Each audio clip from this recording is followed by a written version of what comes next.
All right, welcome to Exchange Resources seminar on the 1031 tax deferred exchange. Today we're going to go over some of the fundamentals of the 1031 exchange, as well as some of the strategy investors are employing today.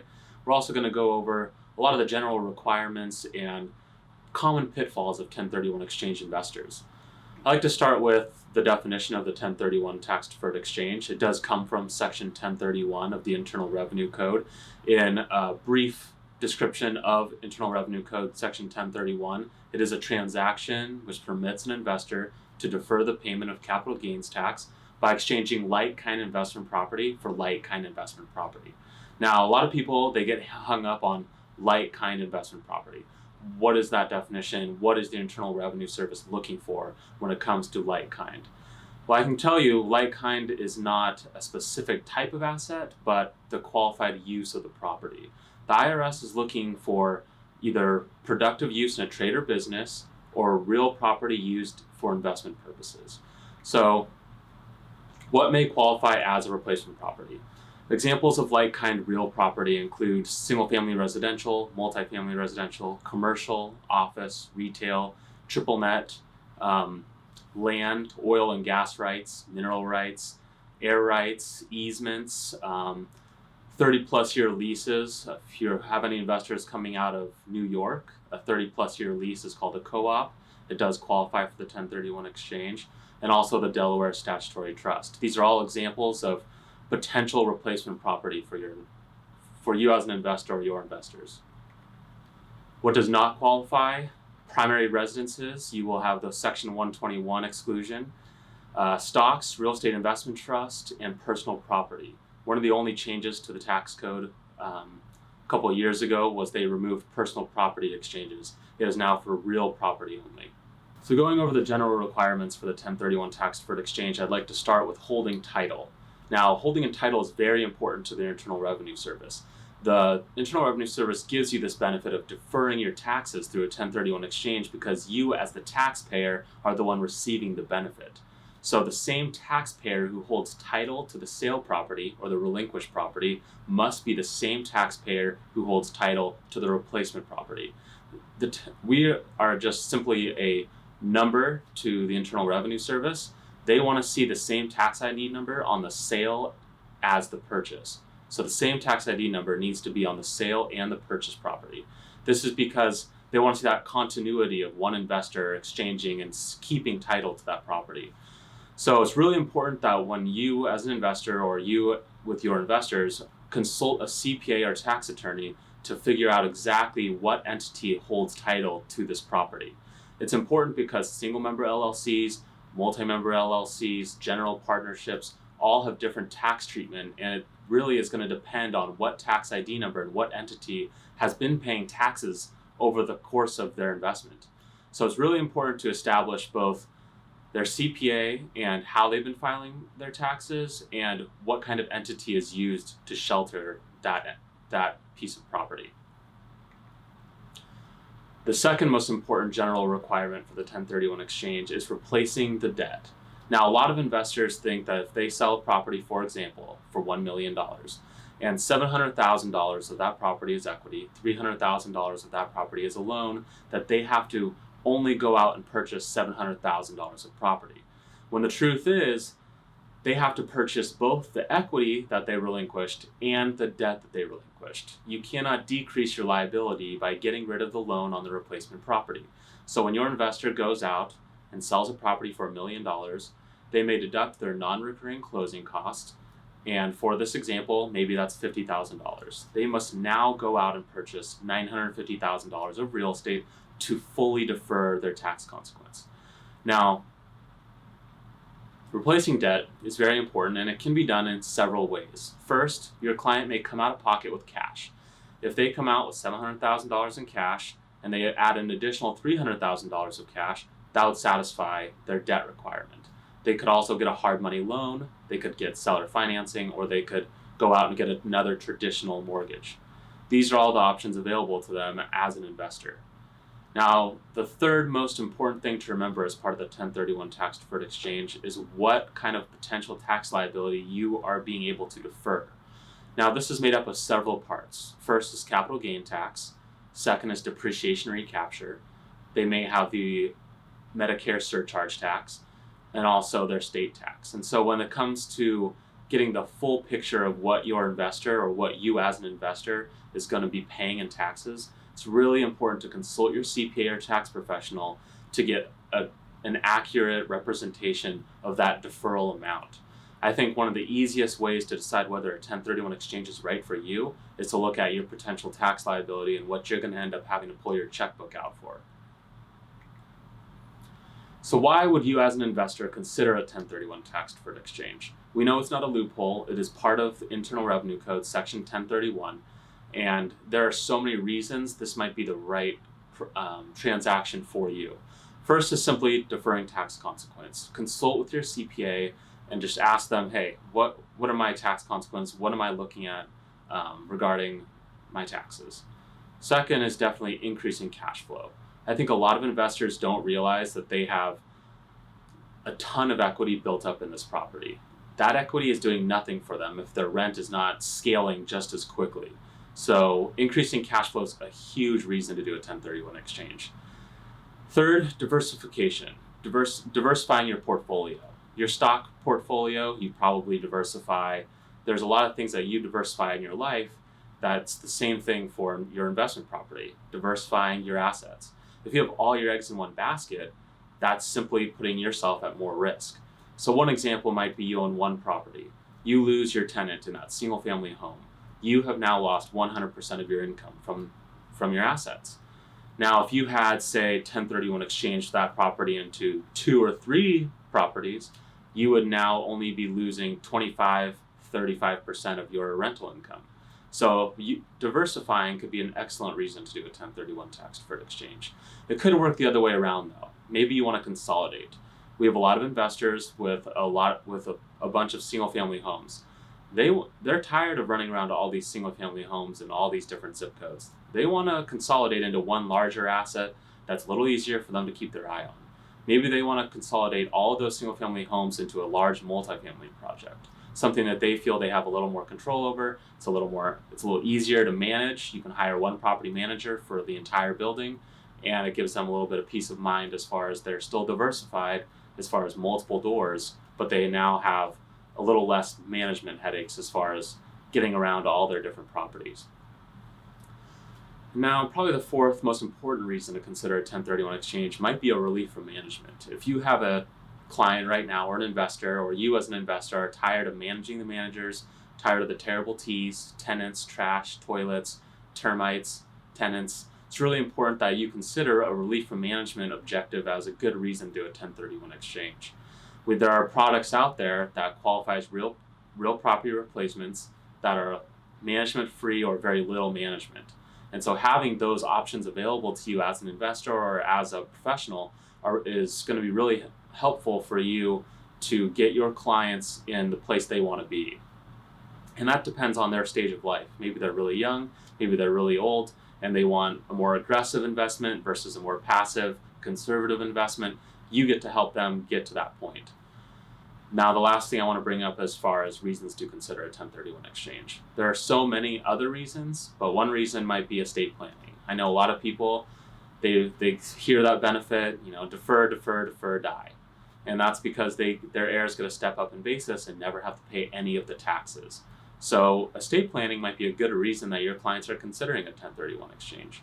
So all these reasons are just a few of what your investors may ask you to do. They may share their objectives with you, and these are all reasons that might make sense for them.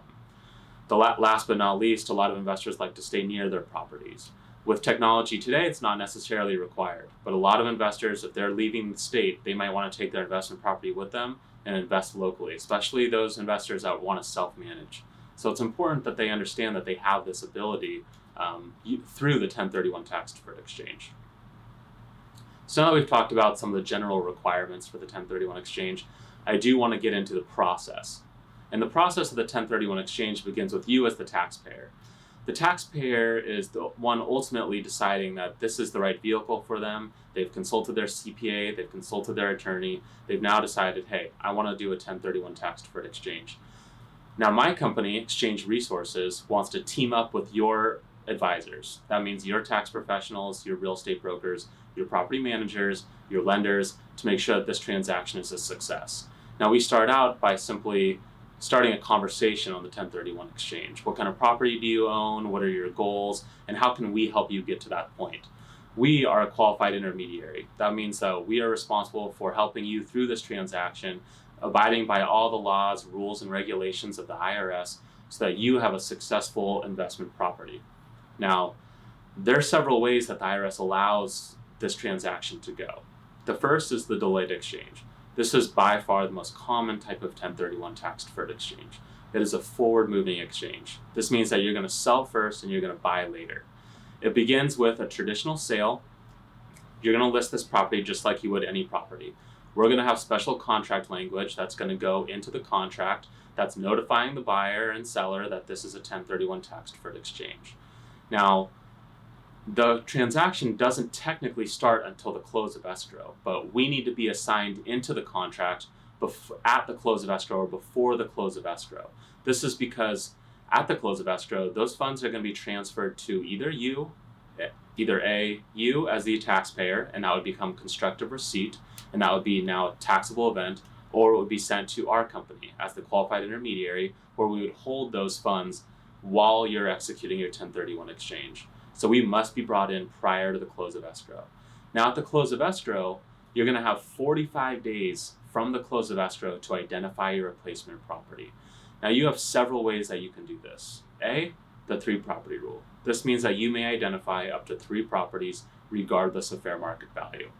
B, the 200% rule. This means that if your investor or you as the investor plans on purchasing more than 3 properties, you will need to abide by the 200% rule. This simply means that your replacement property and your identified replacement property cannot exceed 200% of your sale price. So if you sell for $1 million, you are now limited to $2 million in replacement property values.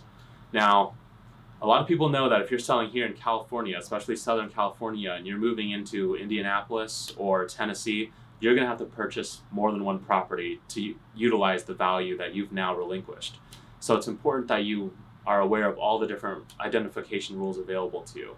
Now, the third one is the 95% rule. This means that if you identify more than 3 properties and it exceeds the 200% rule, you must purchase 95% of your identified property, or for all intensive purposes in most transactions, 100% of that property.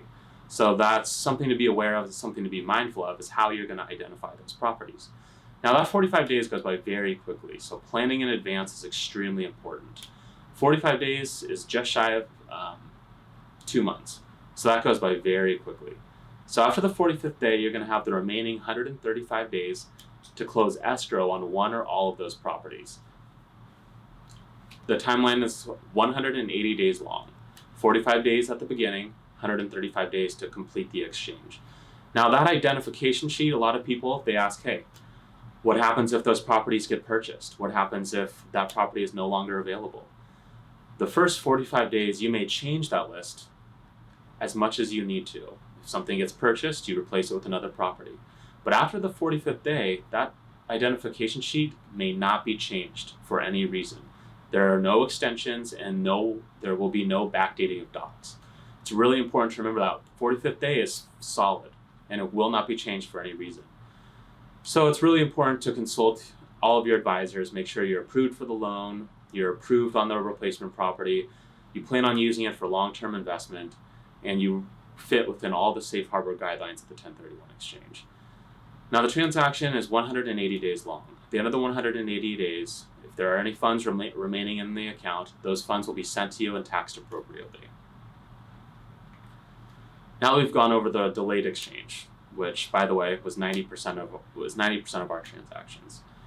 Next brings up the reverse exchange. The reverse exchange is for when opportunity knocks or maybe when inventory is low. It allows an investor to purchase their replacement property before they sell their relinquished property. It's literally a flip of the delayed exchange. They're going to go out, search for a property just like they would any other investment. They're going to get approved for a loan. They're going to find that dream property or whatever investment property they want to buy, and they're going to be able to close escrow on it. Once they close escrow on it, that's going to begin the time frame of their 45 days. They will have 45 days to identify what they are selling. So for most investors, they already know what property in their portfolio it is time to sell. So they're going to identify that property on the identification sheet. And then they will have the remaining 135 days to sell that identified property. So for a lot of investors, this takes that risk off of not finding the perfect property in that first 45 days. The reverse exchange is definitely the most complex type of a 1031 exchange. It does permit to the investor to acquire the replacement property before the relinquished property is sold, and there are several ways that this is done.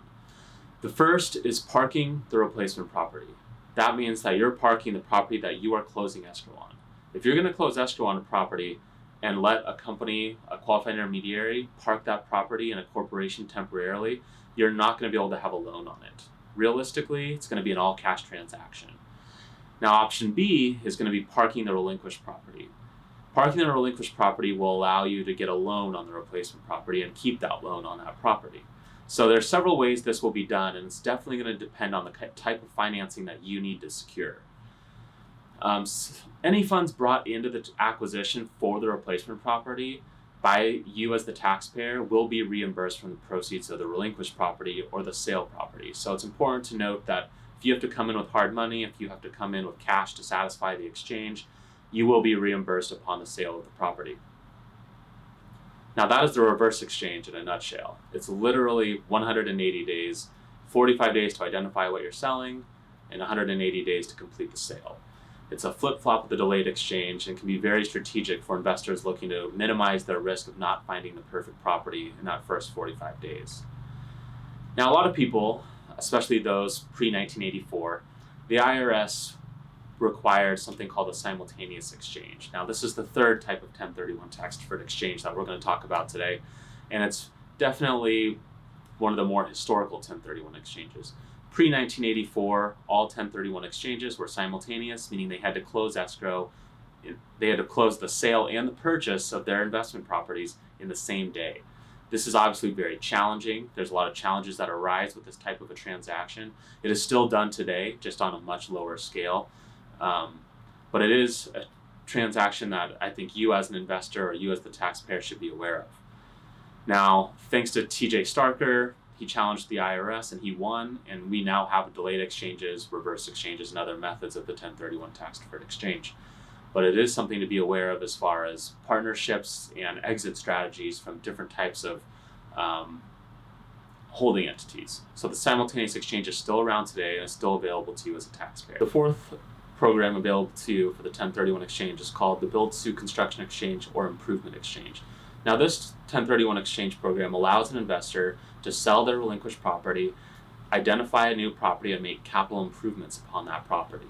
This is not a flip property. This is still held for long-term investment, but it allows that investor to use those tax-deferred exchange funds to make capital improvements on their replacement property. Now, this is done by a company like ours, a qualified intermediary, parking that replacement property in what is called a BTS title holder or a temporary corporation to hold title of that property while we pay all of the contractors to make capital improvements on that property. It's really important that the investor understands that we will have to park this property because they will not allow you to be on title to either both properties simultaneously or to the property while we are paying those tax-deferred exchange funds out to the contractor. So the exchange is going to look a little bit like this. It's going to be a sale of your traditional sale of your other property with the addendum in the contract language signing us into the property. Upon sale of that property, you are going to identify within that 45-day window both the property you plan on purchasing and the capital improvements you plan on making. Now, those capital improvements need to be permanently affixed to the property by the 180th day. This means that your entire transaction must take place in 180 days. So if you plan on getting permitting here in Southern California, that alone could take you a good chunk of that time, and thus is going to limit your ability to make those capital improvements. So it's important that a lot of pre-planning is done for this type of a project, and that includes getting approved for a construction loan if you're using a construction loan to make those capital improvements, or simply consulting the right people to make sure that that permitting can be done in a timely fashion. Now, our company, as part of constructing this build-suit title holder, will be paying all those contractors out on your behalf. That means that those contractors need to have all their work permanently affixed to this property by the 180th day, and all the exchange funds need to be out of our account. Any remaining exchange funds in our account will be taxed accordingly. This is still a very useful 1031 exchange that can help you as an investor make the best out of your new replacement property. Now, I do want to go over several of the frequently asked questions, and that means things that might have come up during this seminar. First is, what is BOOT? BOOT is any cash proceeds remaining after the acquisition of the replacement property, and that will be taxed accordingly.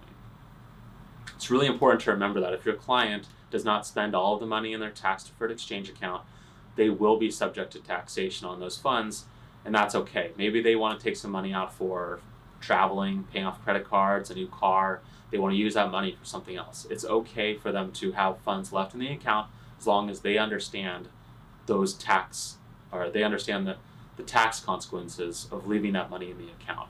So please remember to have your clients, or you as the client, consult your CPA, consult your tax attorney, and make sure you have all of your ducks lined up so you have the most successful 1031 exchange. Can my investor acquire replacement property out of state? This is a very common question. Now, the 1031 exchange is not limited to California. The 1031 exchange is domestic for domestic or foreign for foreign. So you as a US taxpayer are able to exchange property in California for any property domestic outside of California. Now, it's important to remember several rules and regulations regarding taking your property out of state. We want you to be aware of the California clawback provision. This provision states that you have to report that asset as tax deferred, because guess what? California is not going to let you take their tax money away and just let you go. They're going to be tracking this property until you decide to sell, because they want their fair share of taxes. So it's important that your CPA is filing that whatever paperwork is required to notify the IRS that property is still tax deferred. When may an investor access exchange funds? 1. The investor has purchased all of the replacement property identified and the identification period has expired. This means that your client has purchased all of the property that they can purchase, and it's after the 45 days. We can return the money to your clients and it will be taxed accordingly. 2, the investor has not identified any replacement property within the 45-day identification period. If they are unable to identify a property in the first 45 days, that is considered a failed exchange, and we will return those funds immediately, and they will be taxed accordingly. And 3, the 180th day of the exchange period has expired, and those funds will be returned to your client. So it's important that your client is aware of all of those timeframes. If they know they need that money in advance, we need to know before we bring all of that money into the qualified trust account, because we want to make sure that they can utilize that money, albeit taxed, for whatever they need to accomplish. What non-recurring closing costs may be deducted from exchange funds? So when you're looking at your net proceeds and what you need to replace on the value side of a 1031 exchange, it's important to note all of the non-recurring closing costs. Now, these include title insurance on the sale, notary recording fees, brokerage commissions, tax advisor fees, transfer taxes, city and county, attorney fees, inspection fees, 1031 qualified intermediary fees, referral fees, and contractual conditions of sale. It's very important that you're able to deduct those expenses and come out with a net proceeds. That net proceeds is actually the amount that you need to replace on your new property.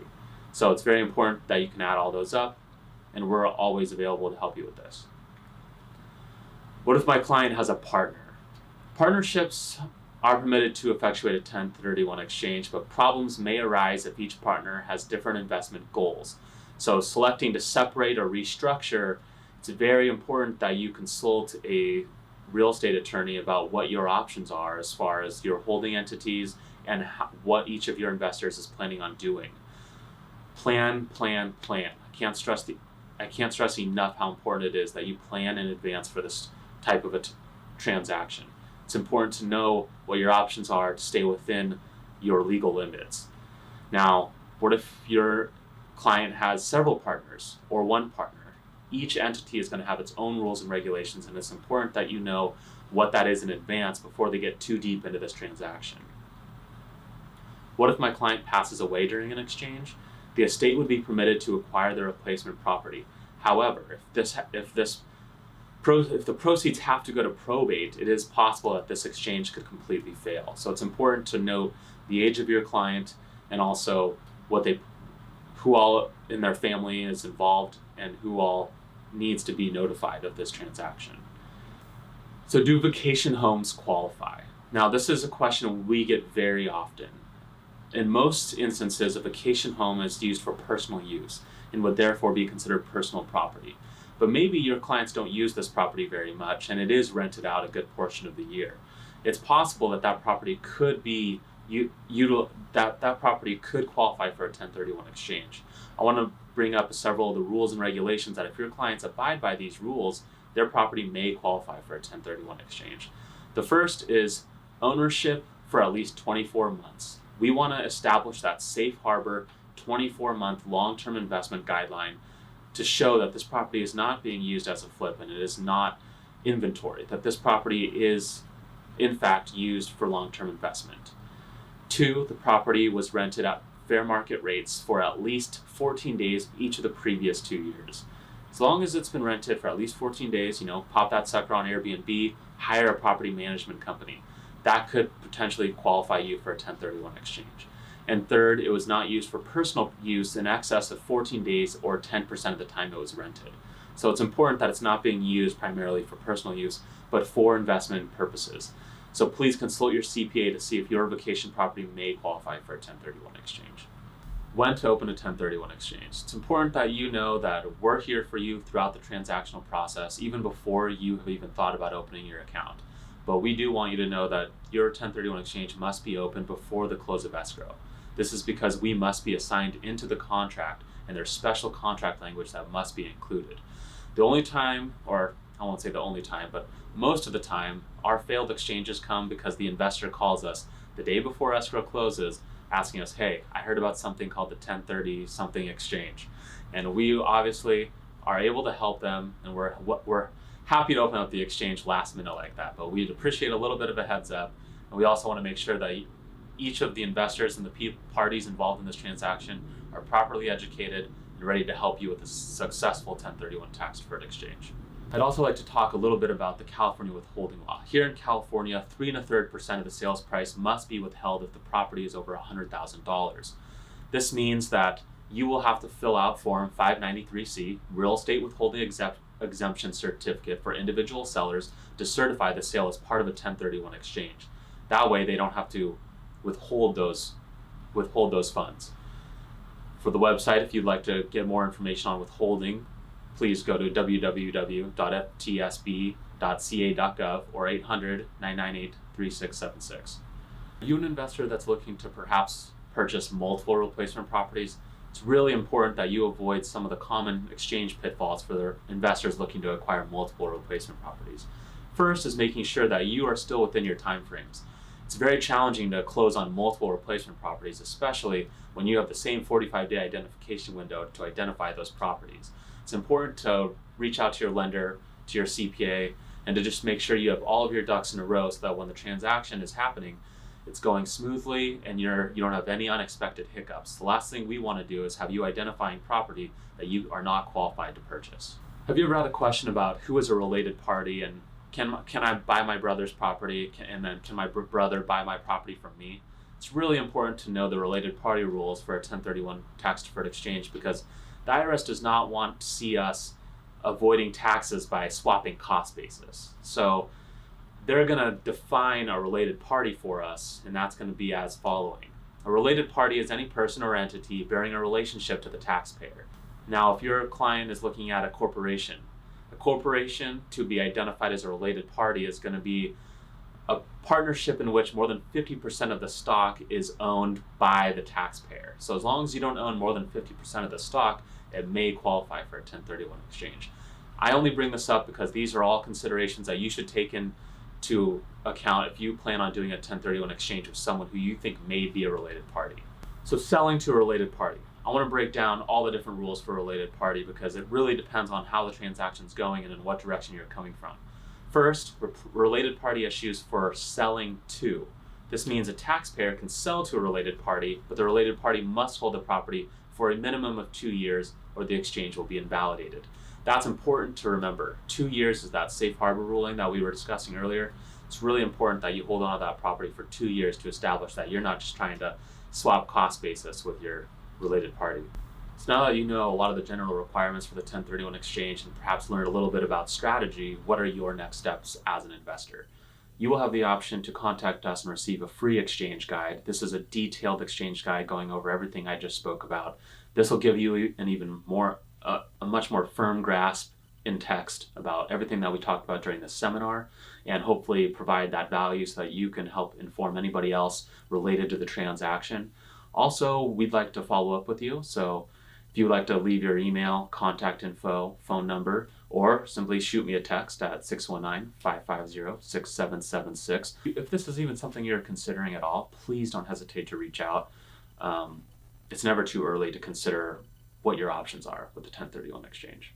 Once you've reached out to us and you've decided, hey, the 1031 exchange is what I want to do with my property, and you've decided, hey, I'm going to list the property, I've picked the broker, I've picked my lender, I've consulted with my CPA, what we're going to do is help arrange those 1031 exchange documents. And once you're in escrow on your relinquished property, we'll be able to generate those documents and get in contact with your escrow officer. Your escrow officer will assign a file number to each of your transactions, and we'll be able to contact them using that file number to help structure the 1031 exchange. Now, our process with you begins now. It's basically helping educate you, helping get you comfortable with the process. And once we're down the road, we'll reach out and help do all the paperwork required by the IRS to prove that you did a 1031 exchange and help you through this process. And it starts now.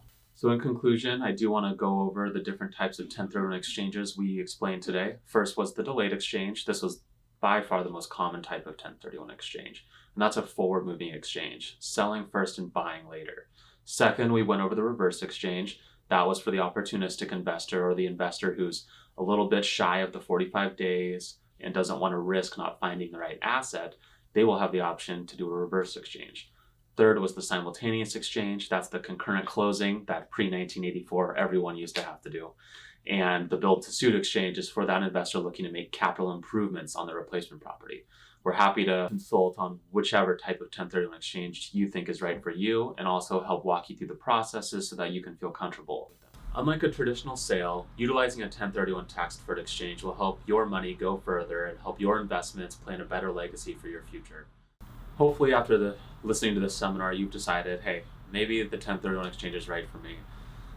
We want to approach this as a consultant basis. We want you to feel free to contact us, ask us questions, consult with our attorneys, whatever you need to do to feel comfortable with this transaction so that you can take the next steps. And it is never too early to contact us regarding setting up your 1031 exchange. We are happy to consult on the deal even 2 years in advance before you're even able to do the 1031 exchange. We want to make sure that you feel that comfortable with the process. Now, our company has been doing this for 20 years. We have a lot of processes, a lot of safeguards in place, and we want to make sure that you know about those. First, we have a fidelity bond. We also have E&O insurance. We set up separate qualified trust accounts for each of our clients. This means that if we do 10,000 exchanges in a year, we are setting up 10,000 separate qualified trust accounts for each of our clients. Why do we do this? Because several years ago, other companies decided, hey, we're going to hold all of our investors' money in one pot, and we're going to invest that money. We're going to try and hedge it on the stock market. Well, those companies are not around today, and we're still here because we ensure our clients' safety. We also want to make sure that you feel safe. You feel safe with everything going on regarding wire fraud. Wire fraud has been on the rise, and we want to protect our investors against wire fraud. An additional security measure that we offer is a phone call from the bank to you, along with dual authorized signatures to make sure that those funds cannot leave that account without your express permission. It's very important that you feel comfortable with this process because the 1031 exchange, we know that this is usually a large amount of your net worth and or a large amount of your family's legacy. And you're entrusting a company to hold on to those funds while you complete this very advantageous 1031 tax deferred exchange. We want you to feel absolutely comfortable with this process and comfortable with our company having been here for 20 years. Feel free to contact us at the contact info below and/or calling us at 619-550-6776. I'm always happy to answer any of your questions and help you feel more comfortable with this process. With over 20 years of experience, we are one of the largest national qualified intermediaries in the country, and we have facilitated exchanges all over the nation. We have contacts all over the nation, and we've worked with escrow officers, title reps, and brokers all over the United States. So